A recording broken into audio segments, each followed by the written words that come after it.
Bonjour les amis, bonjour et bienvenue, c'est David, le banquier randonneur et bienvenue sur votre nouvelle vidéo randonnée en hiver. Ah oui, randonnée en hiver, parce que si on regarde bien un petit peu autour de nous, on est sur une température extérieure, il fait un peu plus de 5 degrés Celsius, demain on annonce entre moins 2 et 4 degrés avec des chutes de neige. Donc en plus ça va pas tenir, ça va fondre, ça va faire de la bouillasse, ça va être dégueulasse, il fait gris, il n'y a pas de soleil et ça fait... Ne me cache rien, ça fait près de 3 mois, près de 90 jours que ça dure. On est au moment où je tourne cette vidéo pendant l'hiver 2017-2018 dans le quart nord-est de la France. Et effectivement, il n'y a pas un temps super. Alors que faire, amis randonneurs, que faire? Bon, déjà venez, on va rentrer dans la forêt qui nous attend derrière, on sera peut-être mieux. Dans cette vidéo, on va parler comment faire.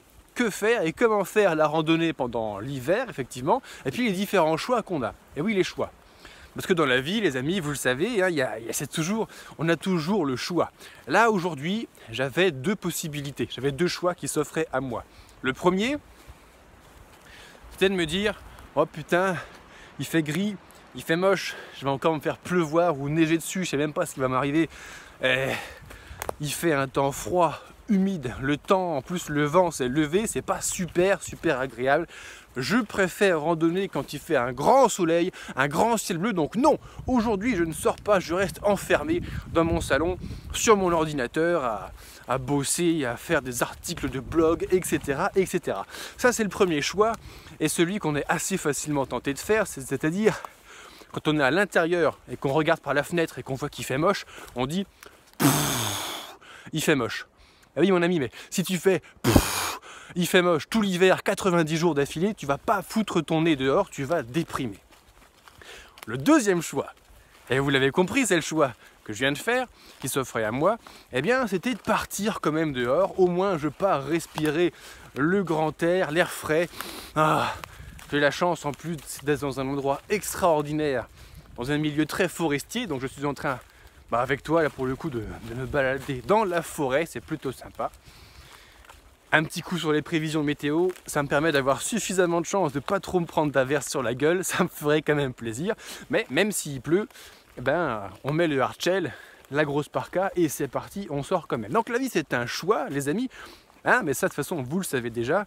Et entre rester enfermé à l'intérieur, à regarder par la fenêtre désespéré en me disant putain il fait moche, et de sortir dehors, j'ai fait ce choix, et ça c'est bien la première étape, j'ai fait ce choix, à mon initiative, quand même de sortir dehors. D'ailleurs, pour ceux d'entre vous qui trouvaient qu'il fait toujours moche, en vérité il fait toujours plus moche vu de l'intérieur que de l'extérieur. Parce que quand tu es enfermé dans un bureau 8, 10, 12 heures par jour, je sais pas quel métier tu peux faire, et qu'à chaque fois que tu regardes la fenêtre, c'est-à-dire 4 fois dans la journée, tu vois qu'il fait gris et une fois sur deux il pleut, tu dis putain il fait moche, c'est pas possible de sortir dehors. En vérité, tu sors dehors, tu vois bien qu'entre deux averses, tu peux y aller, c'est easy. Et puis même quand il y a une petite averse, en réalité c'est easy. Quand tu es dans l'effort, ton corps est réchauffé par la pratique de la marche, de la randonnée, c'est beaucoup plus agréable et beaucoup plus supportable. En plus de ça, si tu prends un petit peu d'équipement, ma foi, on est vraiment tout en confort, c'est extraordinaire. Alors, premièrement, randonner l'hiver, c'est une question de choix. On n'est pas sur Terre pour être des grosses victimes, on est là pour faire des choix. Et quand il fait moche, on peut soit faire le choix de rester dedans, soit faire le choix de sortir s'exposer au temps, même s'il n'est pas parfait. Oui, je préférais marcher sur une putain de plage de sable blanc avec un putain de grand ciel bleu et un magnifique soleil. Non, pas en ce moment. La deuxième chose, quand même pour que ce soit agréable, après, en fait, là tu as fait 50% du job. C'est comme tout, hein. Mettre ses chaussures, prendre son sac à dos le cas échéant et partir dehors dans la randonnée, c'est 50% du job. C'est comme quand tu veux faire un footing, tu dis ah putain il fait moche, non, tu lasses tes chaussures, tu as fait 50% du job. Maintenant qu'elles sont lassées tes chaussures, t'as plus le choix quoi, t'y vas, c'est parti, on y va. Donc le choix, 50% du job, 50% du job restant c'est de le faire, et pour le faire quand même avec on va dire, le plus de confort possible, eh bien on va parler un tout petit peu d'équipement pour randonner en l'hiver. Alors par exemple aujourd'hui là, format de rando, où est-ce que j'en suis? Bon, je suis sur une petite sortie, là vraiment la petite balade du dimanche quoi, je vais partir marcher 1 heure. C'est dans le cadre, en plus de... on va dire, rééducation, c'est un mot un peu gros, mais suite à une blessure effectivement sur un genou, un membre inférieur en plus, voilà, là je reprends la marche et tous les jours je pars marcher 1 heure par jour cette semaine. J'augmenterai la semaine prochaine, j'augmenterai celle d'après, ce qui fait que dans 3 petits mois, pour ma prochaine expédition de l'année 2018, je serai prêt à partir marcher 8 heures par jour sur les glaciers norvégiens sans problème. Je serai prêt. L'endurance, le cardio, tout sera prêt, les jambes, tout le corps sera prêt. J'aurai fait ma préparation physique. Donc voilà, là on part sur une petite marche aujourd'hui à la journée, non pas à la journée, pardon, la petite marche du dimanche. Je vais partir marcher 1 heure, donc en équipement je suis très léger. Par contre, concrètement, randonnée hiver matériel. Qu'est-ce qu'il va falloir faire? À quoi va-t-il falloir penser? Déjà, comme tu as pu le voir, aujourd'hui j'ai ma chapka. Ouais, je sais, c'est une superbe chapka. Alors il n'y a pas de lien affilié, c'est pas une boutique de vente de chapka, mais la chapka c'est quand même pas mal. Habituellement je mets un bonnet et si tu es sensible en fait du système respiratoire, sors dehors par temps froid et humide, voilà, entre 0 et 5 degrés comme aujourd'hui, avec un putain de vent en pleine. Voilà, si tu veux choper la crève, sors tête nue dehors par vent froid et humide. J'ai mis la chapka, l'avantage de la chapka en plus du bonnet, c'est ça, les petites oreillettes qui vont venir approcher mes oreilles, mon cou juste en dessous, donc là je suis blindé. Ça, c'est pour la tête. Après, pour le haut du corps, donc c'est-à-dire l'endroit vital à réchauffer, le plus important, puisque tous nos organes vitaux, système cœur-poumon, se situent ici. Pour le haut du corps, qu'est-ce que j'ai fait? Bon, on va voir ça en détail. Déjà, pour le cou, un petit cache-col, une écharpe, pareil. Expose ton cou au froid, au vent, à l'humidité, tu vas choper une crève. En haut, on part sur un système 3 couches classique. Le premier, un petit vêtement technique. Donc là j'ai mis un vêtement technique à manches longues, un peu plus épais que mon t-shirt technique d'été concrètement. Deuxième couche, la polaire, alors ça c'est pour la protection thermique concrètement. Et troisième couche, le manteau pour l'imperméabilité. Alors, si je partais à la journée, sachant que j'allais me prendre des averses, j'aurais mis un hard shell. Là, sachant que je pars pour une petite heure, au pire je risque de me prendre juste une petite averse.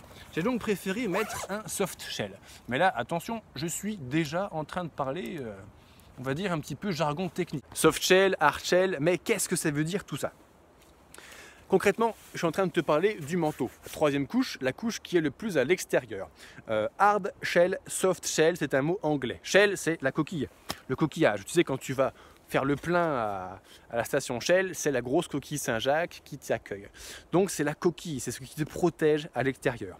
La coquille est peut-être hard ou soft. Hard, on part sur du hard shell, sur de l'imperméabilité totale. C'est le gros manteau, la grosse parka complètement imperméable. Avec ça, tu peux traverser l'Irlande, tu peux traverser l'Indonésie en pleine mousson, tu peux traverser la France pendant l'hiver 2017-2018.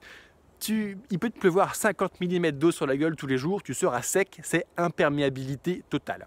Deuxième type de vêtement, et là effectivement c'est ce que j'ai aujourd'hui, on est sur un soft shell. Soft shell, on n'est pas sur un vêtement imperméable, on est sur ce qu'on appelle un déperlant. S'il pleut, une petite averse, les gouttes d'eau vont venir perler sur mon revêtement extérieur technique et donc je ne serai pas mouillé. Il peut y avoir une très forte humidité extérieure, un gros brouillard, être en nuage, en montagne, je ne serai pas mouillé. Il peut y avoir une petite averse, je ne serai pas mouillé. Par contre, si on part sur du temps en averse prolongée, comme ce qui va se produire très probablement dans quelques heures, il m'aurait fallu mon hard shell complètement imperméable pour rester bien au sec. Alors voilà les amis, randonnée l'hiver, c'est comme tout dans la vie, c'est une question de choix. Soit on reste enfermé, à rien foutre chez soi, au chaud, au sec, certes, soit on y va quand même, on prend son courage à deux mains. Et de toute façon, je vais te dire, une fois que tu as lassé tes godasses, tu as fait 50% du job. Donc décide d'y aller quand même, tu mets tes chaussures, tu as fait la moitié du travail et tu pars marcher. C'est le plaisir pour la petite marche de la journée, du week-end ou de la semaine en fonction de tes projets de randonnée. Voilà les amis, je vous remercie. Je te remercie d'avoir suivi cette vidéo et si ce genre de vidéo sur la randonnée te plaît, alors je t'invite effectivement à t'abonner à ma chaîne. Tu auras mon visage qui va apparaître à la fin de cette vidéo et le petit onglet rouge en bas, abonne-toi à ma chaîne, tu seras prévenu à chaque sortie de nouvelles vidéos et Je t'invite également à venir voir ton nouveau blog de randonnée, lebanquierrandonneur.fr, lebanquierrandonneur, tout attaché.fr, où tu trouveras effectivement des articles de qualité longs où on va parler ensemble de randonnée. Allez, à très bientôt les amis pour une prochaine vidéo et n'oubliez pas de sortir randonner même l'hiver, c'est pas grave. Allez, salut!